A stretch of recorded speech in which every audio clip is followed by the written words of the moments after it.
Alright, with practice and mental preparation, this tutorial will teach you how to flare to air flare or flare to handstand so you can do other power move transitions. Alright, first thing you want to do before you get started is get warmed up and stretched out. This stretch right here helps a lot with the flare, as well as air flare and other power moves. If you want a complete guide on stretching, check the annotation below or check the link in the description. Alright, now a good prerequisite before training flare to air flare is to have at least one good flare and one good air flare, although having air flares is not completely necessary because you can learn air flares by learning flare to air flare. So I would say at least one good flare in the front and decently high in the back before you continue. For a complete flare air flare tutorial, check the annotation below or the link in the description. But now we will continue on to moving flare to air flare and flare to handstand. Now I spin counterclockwise, so the rest of this tutorial will be taught in counterclockwise. If you spin clockwise, just use opposite arms and legs.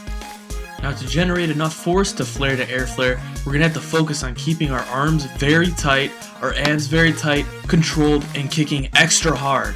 For counterclockwise spinners, you're going to want to especially kick extra hard with your left leg when you're coming around to the back with your flare.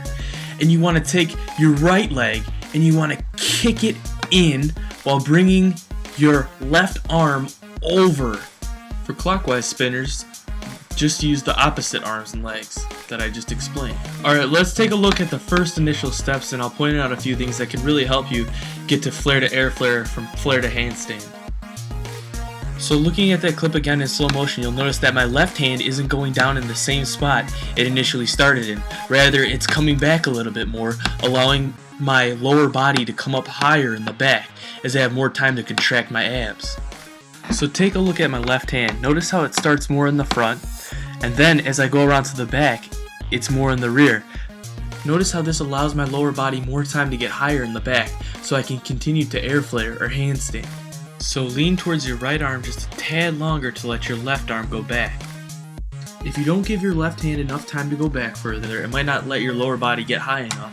It might look something like this. If you have this problem, then consider letting your left hand go back further like shown before, considering you're already kicking and pushing hard enough. So work on letting your left arm hesitate a little bit before it comes down and flexing your abs so you can get higher in the back. So flex your abs like so, but you also at the same time want to keep your right arm extremely tight and push down. You may want to go over these motions from the ground without doing a flare, just like so you can get used to the forces you need to put on your specific limbs. One more thing that can really help you get high in the back is think of a dipping motion, or reaching over high over your body with your left arm. And when you throw your left arm down, you squeeze your abs and pull yourself to the back so you can get up to your air flare or handstand. But when incorporating this dipping motion, it's extremely important to keep in mind to keep your right arm super controlled and tight and push down so you don't lose your power or shoot off to the side. Keep it controlled, flex your abs, keep your whole body tight, commit. Alright, now that you got enough height in the back, you can continue to air flare, but there's a few things to keep in mind. When you get to the back, it'll help to think about immediately activating your right leg as soon as my left hand touches the ground. For clockwise, you want to activate your left leg as your right arm touches the ground. By activating, I mean you want to immediately throw your right leg over as soon as that left hand touches the ground. Now, equally as important, you want to activate your left leg as soon as your left arm touches the ground as well. But instead of going over, your left leg is going to swoop under and up to give you lift to your air flare.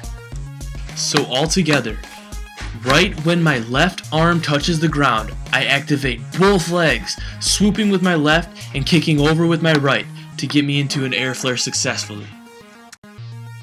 To get up to a stopping handstand from a flare may actually be considerably harder than going from flare to air flare because it requires you to stop your momentum. Stop your momentum by flexing your abs and remaining super tight with your left arm and your right arm.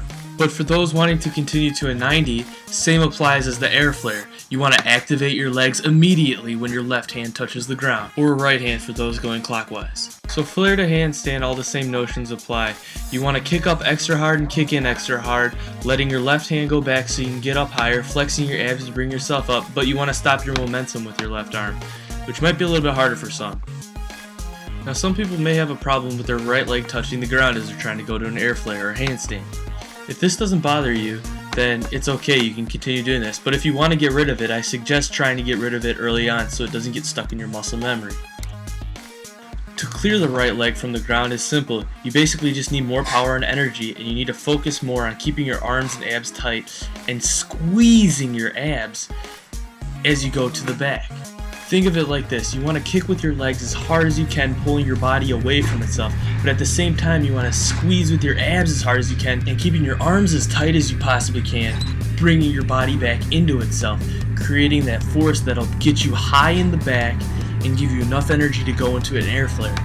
So kicking super hard while remaining tight will help you clear that leg, but this is going to be acquired through repetition and practice. So be patient and keep working for it, keep believing in yourself. I hope this tutorial helped you guys out. Thanks for watching, and please don't forget to subscribe to Pygmy123. You make me really happy. Thank you. Peace.